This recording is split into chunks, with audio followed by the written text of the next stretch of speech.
magandang umaga po. Hingi lang po ng reaction sana doon sa sinabi ni dating Pangulong Duterte na parang sabi niya naglalakwatsa lang daw si Presidente abroad.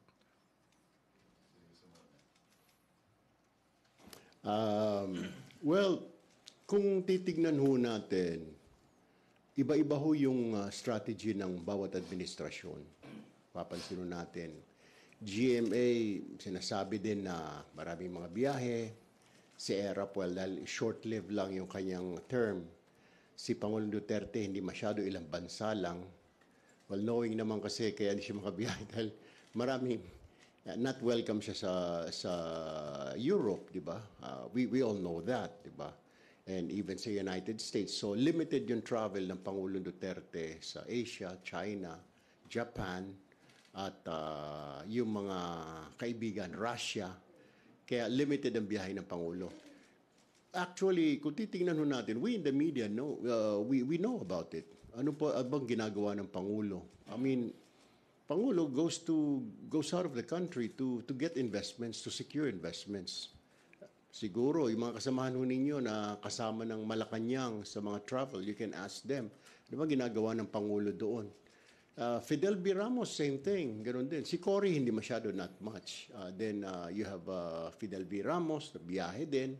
And then after that, yun nga si ERAP, and then GMA, biyahe. And then si Pinoy, may mga biyahe din. Si Pangulong Duterte, wala masyadong biyahe. So, bawat administration, kanya-kanyang strategy. And the purpose of their trips are to, of course, to harbor investments, makakuha ng mga investments. Ang problem nga lang, napupulaan yung gobyerno, nasaan na yung investment? Ang problem ho yung investments ho natin, nakakabit po kasi yun sa economic provisions po ng Constitution natin. Paano ka ho mag-invest kung ako? Kahit ikaw siguro, sir, pag pumunta ka doon sa isang lugar, sasabihin ng mayroong resolution ng konseho. Abante, kung gusto mo mag-invest dito, meron kami mga kababayan dito, makisosyo ka na lang, pero sa 60% yung sa amin, 40 ka lang. Pera mo, papayag ka ba na 40% ka lang? 60% nung wala namang laway lang yung ginamit ng kabila. So basically, why would they invest in our country kung hindi naman 100% na ownership sila? So that is the reason why meron tayong tinatawag na economic reforms na I believe dinidinig din sa Senado or what's going on in there. So, going back to your question na bakit maraming biyahe, kanya-kanya hong diskarte. Hindi na naman ho si Pangulong Marcos ang may ganung klaseng biyahe po. May mga previous administrations po before him na marami din pong biyahe. Yun lang po.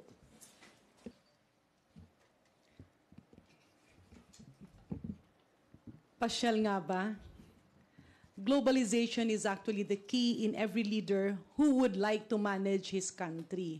Hindi kasi pwedeng isang isla tayo at yung Pilipinas ay nakakahon na hindi pwedeng makipag-usap sa ibang mga bansa.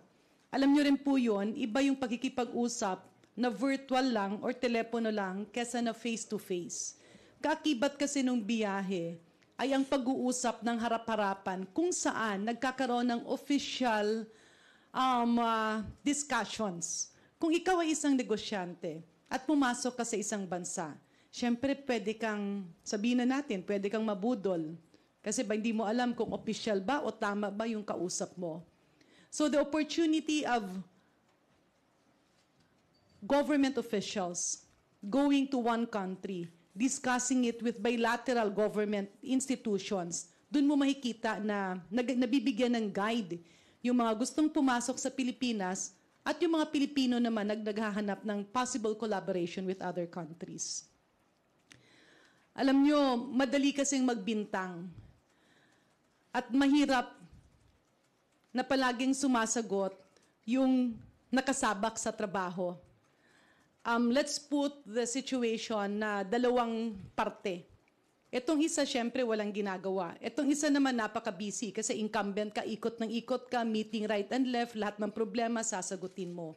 So, on one side, you will have all the time to criticize the current administration. On the other side naman, itong mga administrasyon, kesa na gugulin mo or ubusin mo yung panahon mo para sagutin ito, mas gugustuhin mo magtrabaho na magtrabaho. So the way things are going, hindi ba mas maganda para sa ating mga Pilipino na yung ating mga leaders ay suportahan ang bawat isa? Because when we hit government, when we keep on criticizing government without putting forward the proper solutions, ang babagsak niyan hindi yung presidente, kundi ang taong bayan. And I have high respect for our former president. Minsan kasi hindi ko rin alam, baka joke niya lang yon. Pero mahirap rin kasi yung ganung joke kapag opisyal naman yung tinatamaan. Now, kung hindi lumalabas ang ating mga opisyal at kung hindi makikipag-usap ang presidente sa iba't ibang mga bansa, especially when you go there and you don't only talk to the president, but you endorse tasks to other officials and to other stakeholders, pagbalik kasi nun, dun pumapasok yung lahat ng staff work. So if you don't initiate that relationship, anong mangyayari sa Pilipinas? Napakaliit natin ikumpara sa ibang bansa. Napakaparami pa nating islands, so mas mahirap yung cost on managing the economy of a multiple island country. Kaya kailangan natin yung mga kasangga. And when you get allies, when you talk to allies, yan ay solusyon para sa mga problema. Balik tayo sa Pilipinas. Bakit nga ba marami sa atin ay nagbabasketball?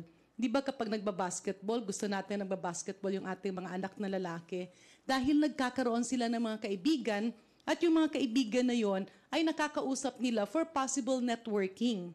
Di ba yung iba dyan, pag medyo social, naggo-golf? O ano nangyayari sa golf? Konti lang, ang karamihan ng pumupunta doon, hindi naglalaro eh. Karamihan ng pumupunta doon ay naghahanap ng makakausap para magkaroon ng alignment at collaboration. Kaming mga doktor, bakit kailangan naming mag-attend ng mga seminar? Kasi ang daming pagbabago eh. You have to be updated and you have to align with contacts and networking because that is how the world is. Ang globalization ngayon is not a desire. It's already a need. If you don't liaise and talk to other countries, if you don't partner and foster relationship with other countries, mas lalo kang may iwan. At bilang presidente, kung payagang mong maiwan ang Pilipinas, nako, talaga namang magagalit si Juan at si Maria de la Cruz sa'yo. So I believe maybe it was a joke out of the former president's mouth, or if he was serious, maybe it's a political statement. And I think politics should be left behind for the moment kasi mas marami tayong problema at mas marami tayong challenges post-pandemic.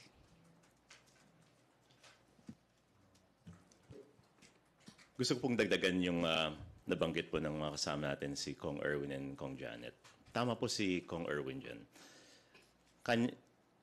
Kanya-kanyang diskarte yan ng Pangulo. And isipin lang naman po natin, yung gustong ma-attain o gustong gawin ng presidente natin is pumunta sa ibang bansa para ipakita na yung Pilipinas handa yan makipag-ugnayan para ipakita na ang ating bansa ay ready para sa mga ganitong investments, partnerships. Mahalagang bagay din po. If no man is an island, no country is an island. Even if we had 7,000 islands, we are one global family din naman po.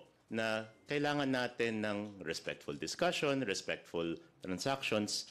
At sa atin naman po, and I said this before nung previous press statement po natin, yung presidente po natin, he is our chief salesman.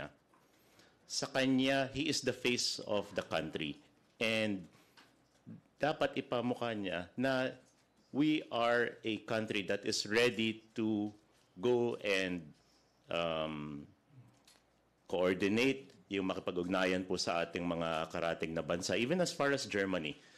And tayo naman po dito, kailangan din naman nating suportahan yung presidente natin na kung siya yung mukha ng produkto na yung Pilipinas, we support him na siguradong maganda yung produkto natin, na yung mga tamang infrastructure natin, yung mga legislation po na ginagawa natin dito, Yun po ang pagsuporta dito sa presidente natin na, again, he is the chief salesman natin sa na pinapaharap natin sa mundo.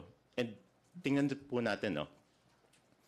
Every president, kanya-kanyang diskarte. Sa kanya, maraming trips. Pero sa lahat ng trips po na pinupuntahan ng ating mahal na Pangulo, palagi mainit na pagtanggap ng hindi lang ng any Filipino community na nandun, pati yung mga counter dignitaries nila or counter government officials na nakipag-ugnayan sa kanila.